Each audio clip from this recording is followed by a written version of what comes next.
I'm a religious person. Shockingly, because people are so shocked when they find this out, I'm Protestant.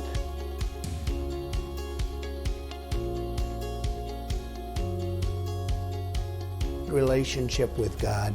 I have great relationship with the evangelicals. In fact, nationwide. I mean, I'm leading a very good life. I try to lead a good life, and I have. And believe even more so now that my life was saved for a reason. I was saved by God to make America great again.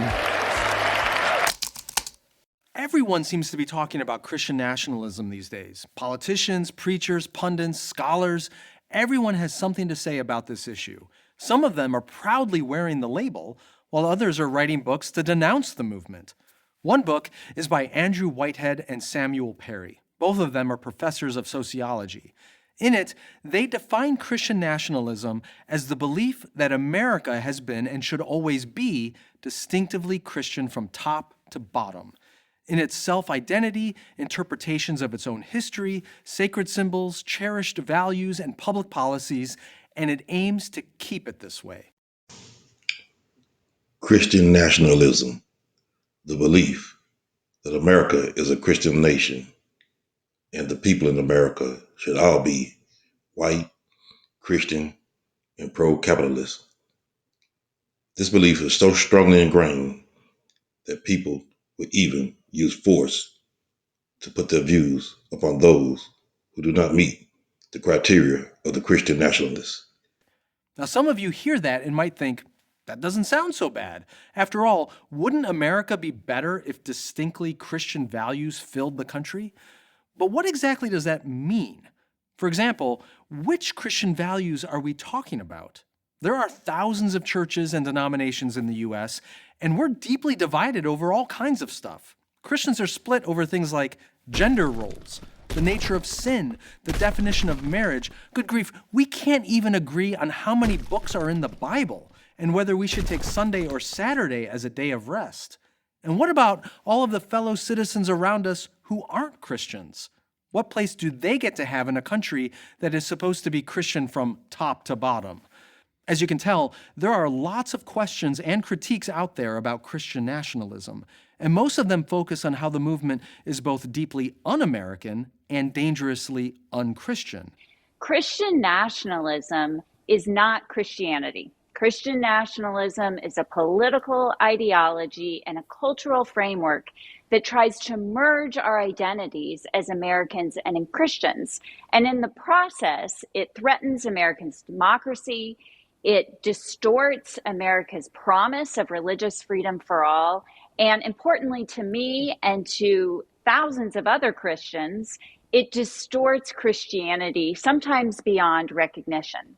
And that's because it takes Christianity's central message, which is a gospel of love, and turns it into a false idol of power. It confuses our allegiances to God and replaces it with an ultimate allegiance to country. We've seen the rise of Christian nationalism at different periods in our history, including in the 1950s around the Cold War, where we saw increasingly evidence of Christianity in government speech, such as "In God We Trust" or adding "Under God" to the Pledge of Allegiance. So this isn't the first time that we've had efforts to push privileging of Christianity over other faiths. Here we see the first flaw in the idea of Christian nationalism. It is the idea that Christianity should have a superior place over other faiths, and by contrast, other people who do not share the Christian faith. But the Bible doesn't teach this of Christians. It teaches us to be patient with our neighbors, to teach them the truth of the gospel, and not to make them do what we do by force, only because they love the Lord. If this is not the case, it doesn't matter what a man does. He only does it because he have to and not because he wants to. And this, my friends, is not good. Now, you might ask yourself, just how different is this really from mainstream Christianity? And how much of a departure is it from politics as usual in a democratic republic? The answer is a lot.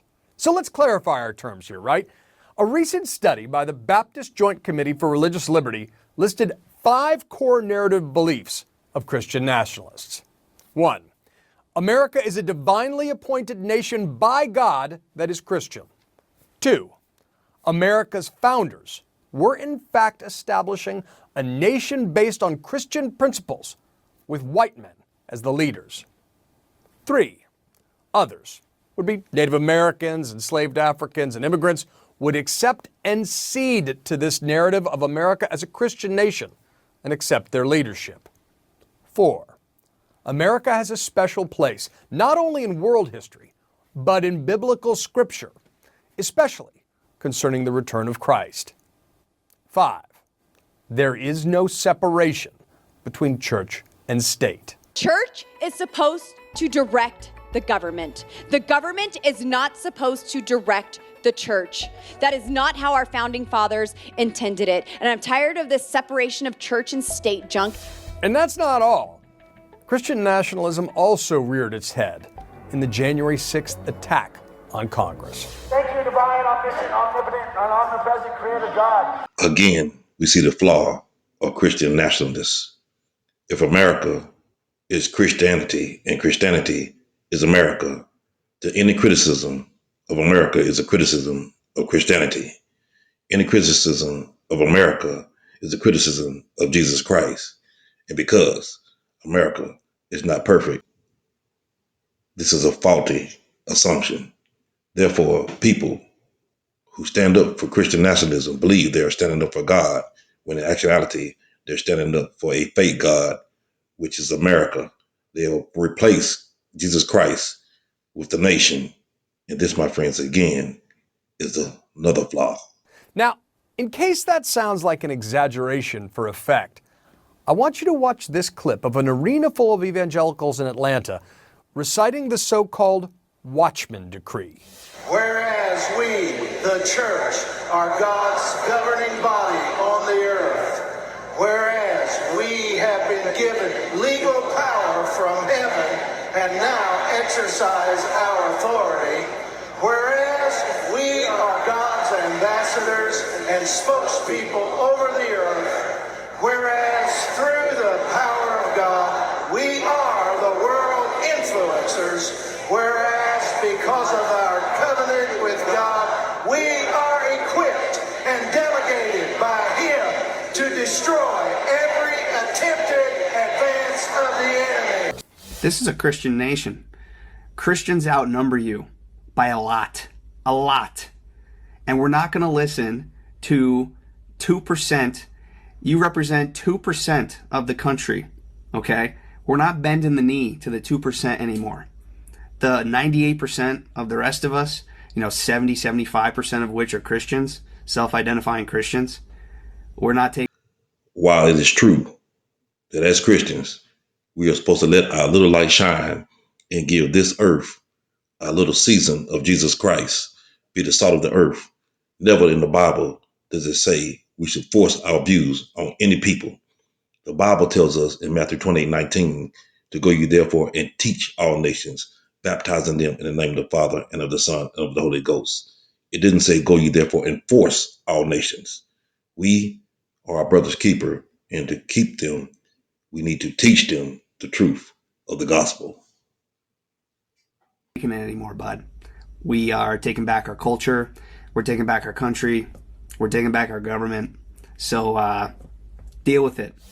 Our founding framers would be spinning in their graves to hear this. This is exactly what they fought against at the time when they disestablished religion.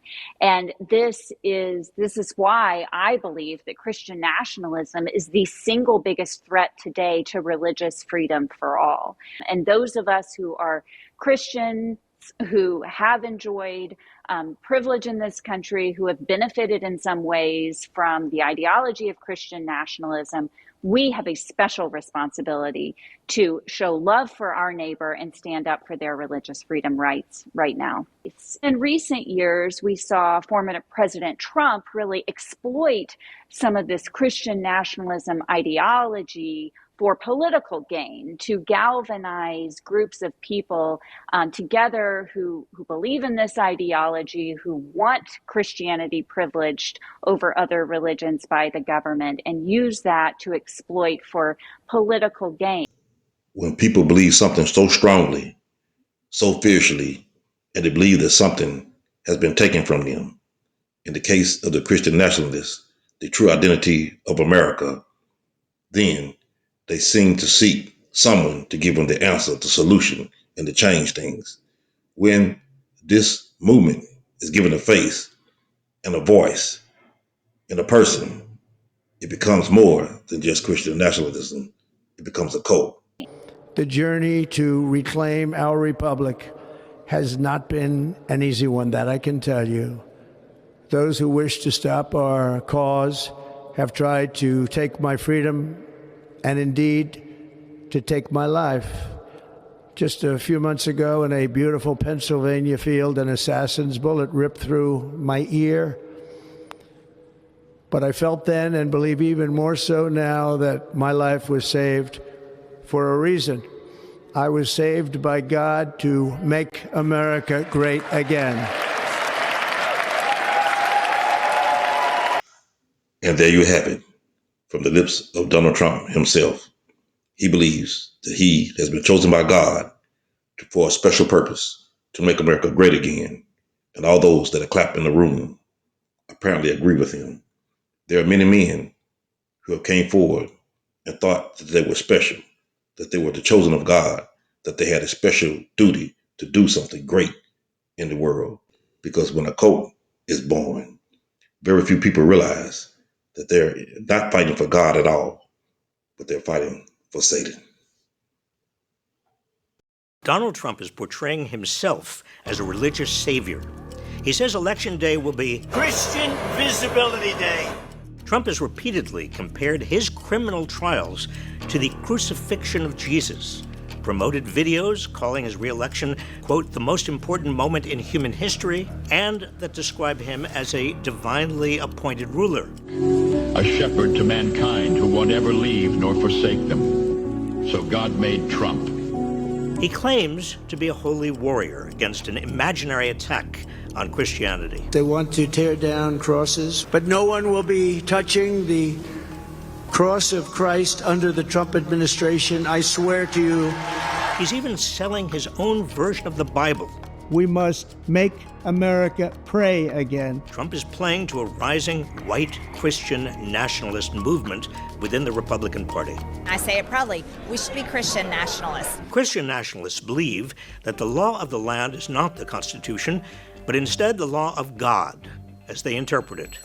Trump's supporters are increasingly overt in their calls to replace democracy with a MAGA theocracy. The church is supposed to direct the government. And I'm tired of this separation of church and state junk. We're meant to be a Christian nation.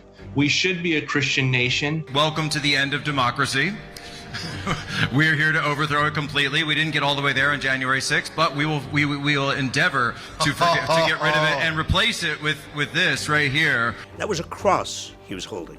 The idea that the will of voters is irrelevant because God has anointed Trump was a recurring message in the efforts to overturn the 2020 election. Because it is not Joe Biden that rules this country. Jesus Christ is the king of everything in this world. Christ is king! Christ is king! Christ is king! In previous videos, I've highlighted how MAGA Republicans have embraced core elements of fascism. The combination of fascism and Christian nationalism is called Christofascism, a term first used half a century ago by the theologian Dorothy Zola. Fascists rise to power by characterizing their opponents as subhuman. Christofascists take it a step further by casting opponents as not just subhuman, but actually demonic. People like Nancy Pelosi, she's a demon. Framing opponents as enemies of God makes violence against them not only seem justifiable, but divinely sanctioned and almost inevitable. We are going to put on the armor of God. From drinking the Kool-Aid, the leader of an American religious cult and his followers have been found dead at their jungle camp in Guyana, the result of a mass suicide murder. To waiting for UFOs. Your only chance to evacuate is to leave with us. And carrying out deadly attacks. These are some of the world's most infamous cults, often claiming to be on a mission from God. They draw in followers and make it near impossible to leave. When people use religion in the name of God to subjugate other people, to abuse them, to kick them out of the country who they claim that they're theirs, even though they themselves are immigrants, it's not fighting for God. It's not doing a good thing or a loving thing. It's not being your brother's keeper. It's being a hypocrite. It's being evil and fighting for the side of Satan. The scripture says that many will say to me in that day, Lord, Lord, have we not did all these good, wonderful things in his name or your name? And God's going to tell them to depart from him because they are indeed workers of iniquity. This again is the danger of the code of Donald Trump. Mona Charen has had a around it. It's not a general God is in control. It is God has picked this person for this time. And by the way, because God has picked this person for this time, that means if you are opposing Trump, you are opposing God. You are on the side of Satan. So if you have Trump, who's already steeped in this friend-to-enemy dynamic anyway, I mean, right now the reality of American public policy, both at home and abroad, is if you're friends with Donald Trump, you're friends with the American government. If you're not friends with Donald Trump, you are not friends with the American government. And this is something that's deeply inculcated in him. And what message would be more inclined to sort of prick his ear in the spiritual sense than one that says, you are God's man. Everyone who's opposing you is opposing God's plan for America. And I'm glad you began with that because it really introduces a point I wanted to make. The level of fanaticism that we are now seeing in the American, like broader, it's disproportionately in Pentecostalism, but not exclusively in Pentecostalism. The level of fanaticism we are now seeing around Donald Trump is unlike anything that I have seen, including anything I've seen in the Trump era. It's just escalating, and it's escalating around these supernatural prophecies and this sort of sense of divine mission, divine protection, divine sanction around the person. One of the badges of a movement being a cult is when the leader of the movement is clearly a liar, a cheat, a steal, and just plain sinful. Yet, none of this distracts his followers. As a matter of fact, it galvanizes them and pushes them to support them further. Because no matter what he says or does, all his base does is get stronger and pushes them further ahead. All they do is think that the other side is trying to malign him in some kind of way. Jim Jones considered himself the sinful Jesus because he would sleep with other women, he would abuse people, and the congregation knew it, yet they still followed him. This is the only way that the Democrats have to beat President Trump. One more indictment, and this election is closed out. Nobody has even a chance. This month, former President Donald Trump faced his third criminal indictment of the year, this time for inciting the Capitol riots on January 6th and defrauding the U.S. government, among other things. In March, he was indicted for falsifying business records in connection with hush money he allegedly ordered to be paid to porn star Stormy Daniels. And in June, he was indicted in Miami for the willful retention of defense information, among other things, in connection with the classified documents found at Mar-a-Lago. And a fourth indictment seems likely right around the corner and will be announced out of Fulton County, Georgia as soon as next month in connection with that phone call he made after the 2020 election. Remember the one trying to get them to conveniently find 11,000 votes so he could win the state? Multiple criminal charges, a history of romantic and financial infidelity, more bankruptcy declarations under his belt than you can count, a pathological liar. And yet with each new indictment, the party of law and order and of good Christian values is closer than ever to nominating Donald Trump as their frontrunner yet again. And with each new indictment, Trump gets a surge of support at the polls and in his pocket as he leverages the witch hunt against him to fire up his base of supporters, mostly working class folks, to give him, a millionaire, their money. Of Donald Trump. Today, an indictment was unsealed, charging Donald J. Trump with conspiring to defraud the United States. I think it's a badge of honor. It's not real. I don't think he's guilty of anything. You know, it's not really real insanity, isn't it? Every time they file an indictment, we go way up in the polls. The more you indict, the more we vote. We're going to vote for Donald Trump. The next problem with cultic behavior is that no matter what the news says, no matter what witnesses say, no matter what you see and hear about that leader, the followers never waver. They always have an excuse for them, and they're going to follow them to the end, even sometimes when death is the outcome, or in the case of Donald Trump, imprisonment. The reason for Trump's initial rise to power in 2016 and his continued status as the most behemoth figure in Republican politics today is based on a number of things, from disinformation to a rise in populist fascism around the world to mass manipulation, the likes of which are typically reserved for cults and mind control. This is why America can't seem to shake the cult of Donald Trump. People are so smart. And you know what else they say about my people? The polls. They say, I have the most loyal people. Did you ever see that? Where I could stand in the middle of Fifth Avenue and shoot somebody and I wouldn't lose any voters, okay? It's like incredible. We have interviews with Trump's rally attendees from Erie, Pennsylvania, wherein they admit to being in a cult and demand that their political opponents be killed. This is where we are right now. Let's go right into the first interview, super low energy. Here are some attendees asked really simple questions. What issue do you care about? What do you hope Trump talks about? And they are unable to string together a sentence. What are you hoping to hear today from President Trump? That he's going to make America great again and end China. End China for good. Put an end to it. What's the number one issue that when you go to the polls in November, you're going to be voting for? The number one issue, I want Trump back in the office so that he can clean up the mess we're in. Right. Voter, he belongs back there, and voter fraud. Voter. The number one issue for this sir is voter.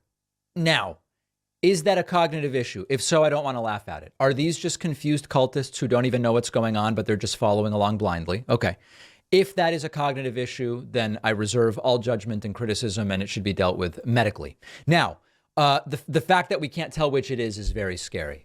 Here's a woman interviewed who is proud of being in the Trump cult. I am a huge Trump supporter, and I was just told yesterday that I was part of a cult, and I'm damn proud of it. I'm damn proud of it. Not only does he part of us, he's part of us. He truly is, and the things that the liberals are putting his family through is horrendous. All right, so there is a woman proud that she is in a cult. Here is an interview with a guy who suggests killing them all, kill the rhinos, kill the globalists, kill their political opponents.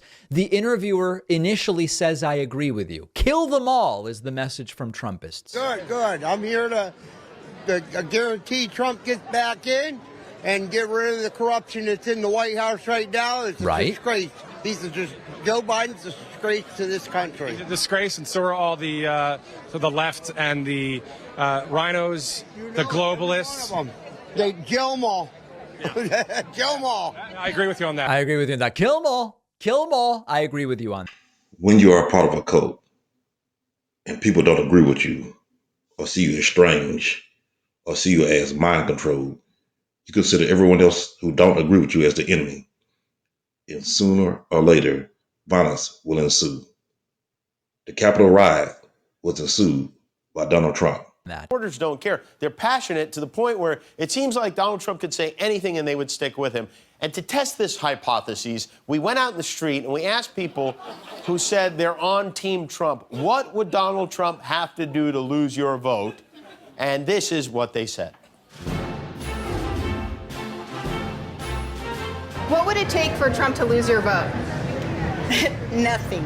There's nothing he could do to lose my vote. What do you have to do to lose my vote? Be a socialist like Bernie or be a criminal like Hillary? What would Trump have to do to lose your vote? Take my guns. That's it. That's it. punching a woman right in the face on national TV. Be a child molester. Anything else? That's about it.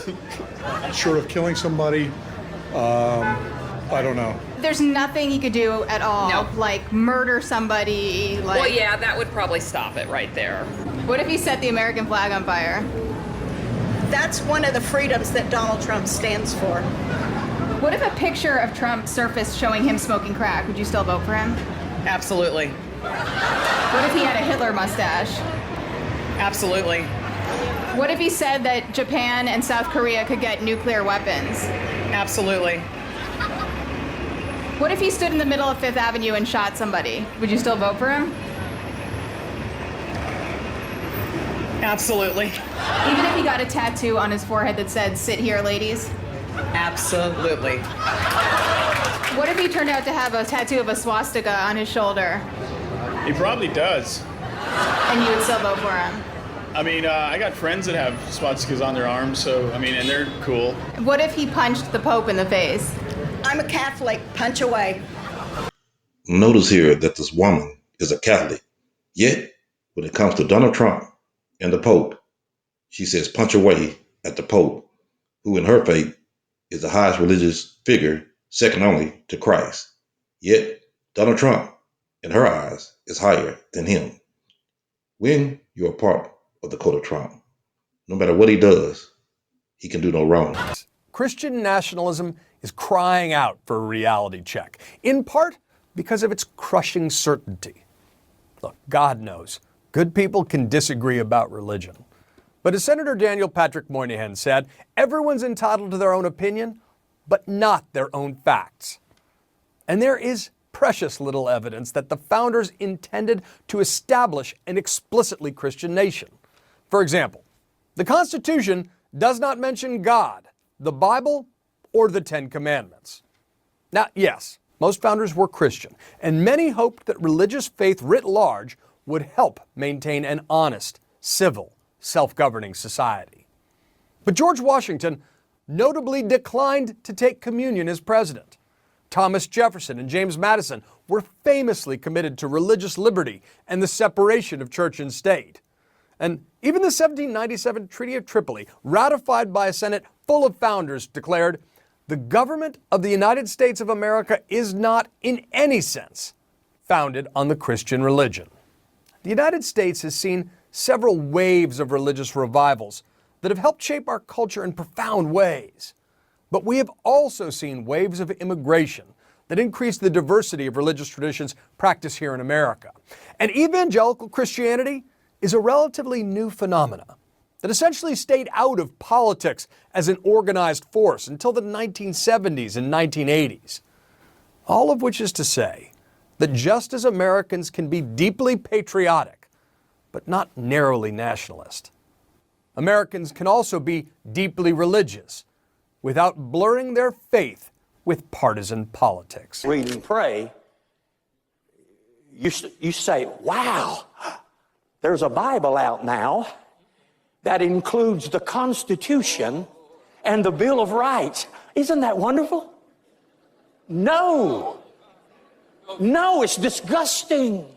It's blasphemous. It's a ploy. Are you kidding me? Some of you are so encouraged by that. Let me tell you something. The gospel is not an American gospel. It is the gospel of the Lord Jesus Christ.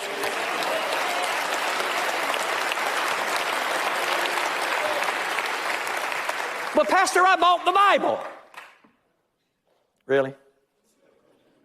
You're telling me that you're encouraged because someone took a government, U.S. Constitution, a document that says we are of the people, by the people, and for the people, the people, the people, the people. And you have put it right beside the Word of God, which is eternal, unchanging, which says, of Him, by Him, through Him, to Him, from Him are all things. And you're going to put those together and be happy about it? God forbid.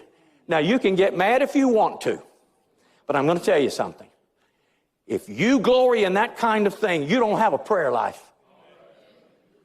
If you glory in that kind of mess, political mess, you do not know what the Word of God says.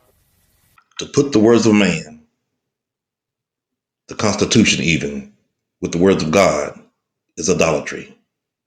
It blasphemes the Most High and puts man, no matter how good his rules are, on the same platform with someone who has no equal. Well, what he said shouldn't be controversial or even remarkable at all. It was an old-fashioned sermon against idolatry. It's the fact that we're living in such strange times that we even take notice of this. What I notice about this man is he's not scared. I don't know him. I've never heard him before. But there are so many people who are scared of their audiences that they're afraid of what's going to happen. And I guarantee you that this guy was being stopped in the foyer on the way out of the church to say, how dare you criticize Donald Trump? But he's recognizing that what's happening here is the politicizing of religion in a way that's not just destroying our politics, but also destroying our religion. Even the golden calf didn't charge admission. And we have now people who are selling products to us with our own sacred texts, mixing them together in some sort of a political marketing campaign. That is doing something really sick to all of us. And, you know, I think this pastor recognizes Donald Trump has a lot of branded properties with his name on them. Church of Jesus Christ shouldn't be one of them. Donald Trump's attempt, his concerted effort to erase the accomplishments of Black Americans is something I've been talking about, covering it. And it continues in a very dangerous way that reaches beyond the power of the presidency itself. I want to read a couple things here. I've got an AP article I want to read a couple paragraphs from. I've got an executive order from yesterday from Donald Trump. And I have proof that it is not within his power to commandeer, to hijack, to overtake in a hostile takeover the Smithsonian Institute, where he is specifically attacking the Black History Museum, the African American History and Culture Museum here. It does not fall under the purview of the President of the United. It's not the Kennedy Center, Donald Trump. You don't just get to remake the board. You don't get to destroy artifacts and things held and owned by the Smithsonian, by virtue of that, the government. You are not a king. Let's talk about George Floyd. You said George Floyd's death was a terrible thing. Terrible. Why are African Americans still dying at the hands of law enforcement in this country? And so are white people. So are white people. What a terrible question to ask. So are white people. More white people, by the way. More white people. Christian nationalists and Donald Trump both seem to fail to understand something very specific in this country about systemic racism. When you look around, it seems that the Black child life doesn't matter. And that is why, or the Black boy, or the Black man, for him to say that all lives matter is missing the point entirely. And Christian nationalists and all races know it. And they are a group who says they want to go back to an America before the civil rights movement. Their desire is to deport legal immigrants even if they became U.S. citizens decades ago. And they want to put women back to where they think they belong. Our chief investigative reporter, Phil Williams, has been investigating this effort for 3 months. And Phil, you found that longtime residents didn't even know this was happening. That is precisely the case. This has very much been developing under the radar. In many ways, the views of some of these people are not so different from the white supremacists we've seen marching down Nashville streets in the past year, although they dress up their ideas with intellectual buzzwords and call it Christian. And they hope that about 90 minutes northeast of Nashville, tiny Jackson County will welcome their controversial ideas of what it means to be an American.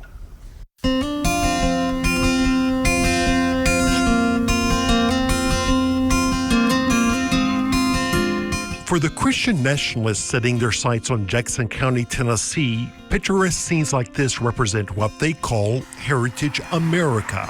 It's a notion reflected in the Norman Rockwell images they post on social media of hardworking white people, especially white men. We're building a town. We're building a community there. Leading the way are podcasters Andrew Isker, a right-wing pastor from Minnesota, and C.J. Engel, who recently moved to the area from Northern California. Like all of our heroes were way more racist than we're allowed to be today. Together, the pair host what they bill as the #1 Christian nationalist podcast in the world. God made men to rule, period. That's the world God made. If you don't like it, take it up with him. Pastor Kevin Riggs has been sounding the alarm about the rise of Christian nationalism in Middle Tennessee for years, including Gabrielle Hanson's unsuccessful campaign for mayor last year in affluent Franklin, Tennessee. You said it borders on Christian Sharia law. A Christianized type of Sharia law where everybody, it doesn't matter if you're a Christian, it doesn't matter if you're an atheist, it doesn't matter if you're a Buddhist, it doesn't matter what, you're going to be forced to live by this narrow interpretation of Christian principles. Having Christian nations on American soil, yep, that's ours too. We'll take it, right? That, like, restoring American identity, right? American, like, heritage American identity, that's good. As Isker and Engel see it, the only people who have a legitimate right to a homeland here in the U.S. are those so-called heritage Americans, like the ones depicted in those Norman Rockwell images from the past. I would imagine in most of those Norman Rockwell pictures, there aren't any depictions of people who look like me. We showed Nashville pastor Chris Williamson some of Isker and Engel's own words, in which Engel says his concept of heritage America affirms the domination and preeminence of European-derived peoples, their institutions, and their way of life, although he adds that his term also includes the blacks of the Old South. According to them, if you are a descendant of slaves, you get to stay. In other words, Christian nationalists believe that true Christians are white evangelical men and no one else. That the people who stole this country from others, the Native Americans, are the true inhabitants of the land. It is their duty to subjugate everyone else and let them stay if only they submit to the governing body of white people. See, really on slavery, I get to stay, even though I was brought here against my will and treated horribly through chattel slavery for nearly 250 years, but that's my heritage. Even then, Engel writes that his acceptance of black Americans is on the condition that they don't try to leverage their experience for the purposes of political guilt. Because really, you want to keep me in that place of inferior status with you. I'm okay as long as I stay in line and accept how you define me. But these days of white men defining black people, Coming up, you'll hear why our guest says now is the crucial moment for Americans of all faiths to stand up and condemn the rise of Christian nationalism. That's next. I want to read you a quote from an essay our CNN colleague John Blake wrote. The incongruity of people carrying Jesus Saves signs while joining a mob whose members are pummeling police officers leads to an obvious question. How can white Christian nationalists who claim to follow Jesus, the Prince of Peace, who renounced violence in the Gospels, support a violent insurrection? What's your response to that? Well, I think because they're not following Christ in that. They're following power. They have totally replaced their allegiance to God with an allegiance to political power.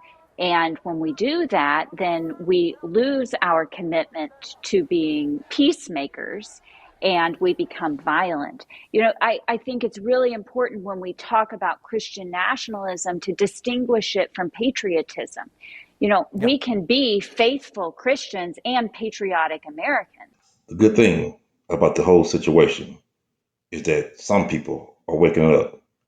The good thing about this situation is that God sees all. And even those that won't wake up and refuse to see their hypocrisy, their bigotry, and their hatred, God sees their hypocrisy, bigotry, and hatred and will pay them in kind.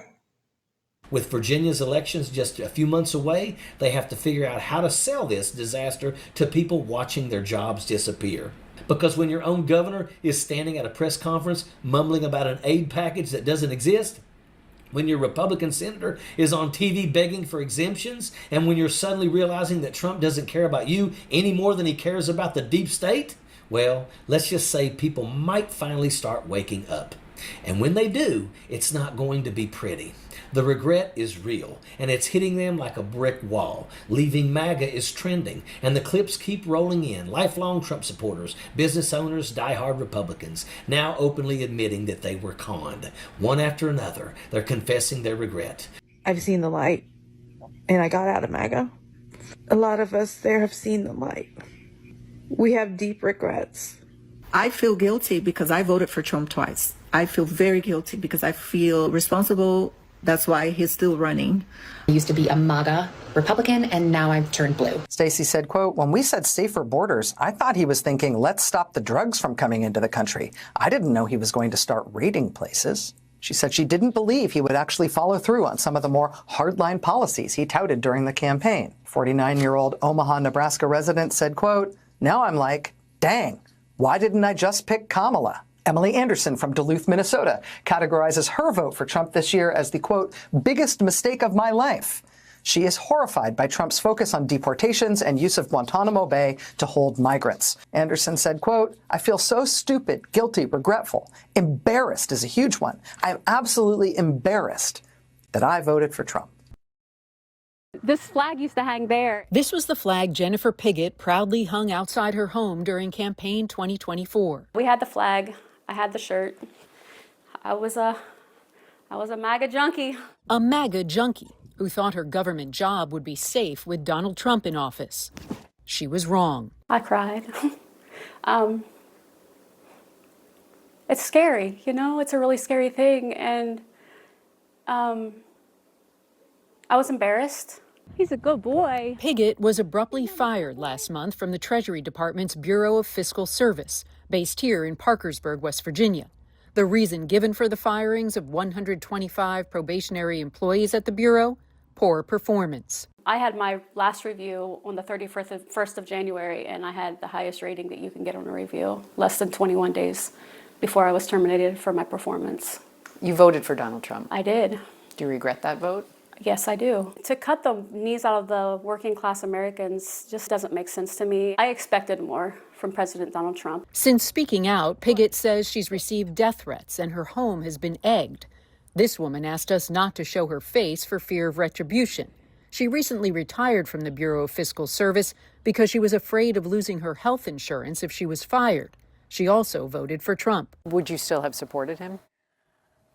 I'm not sure that I would have. The way that it's been done, I'm for balancing the budget, that type of thing, but not in this context. It's just not right. Earlier this month, a federal judge ordered half a dozen federal agencies to immediately offer thousands of probationary employees their jobs back.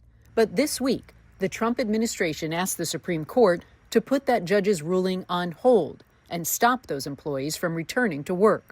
Eric Engel is a representative for the National Treasury Employees Union. They are fully reinstated, all 125 of them. They are on paid admin leave. Now they're getting paid for not doing their job. So did the government really save any money here? Not at all, no. In the Bible, evil Haman built a gallows to hang righteous Mordecai, and in the end ended up being hung on his own gallows. People who dig pits for others often fall in themselves, and the Bible warns us of such. If MAGA, Christian nationalists, and all those in the court of Trump do not realize that all the pits that they dug for others to send them back, to bust up families, to outprice people so that they cannot afford groceries, will wake up and see that they are devouring their own face, maybe this unchristian nationalism will end.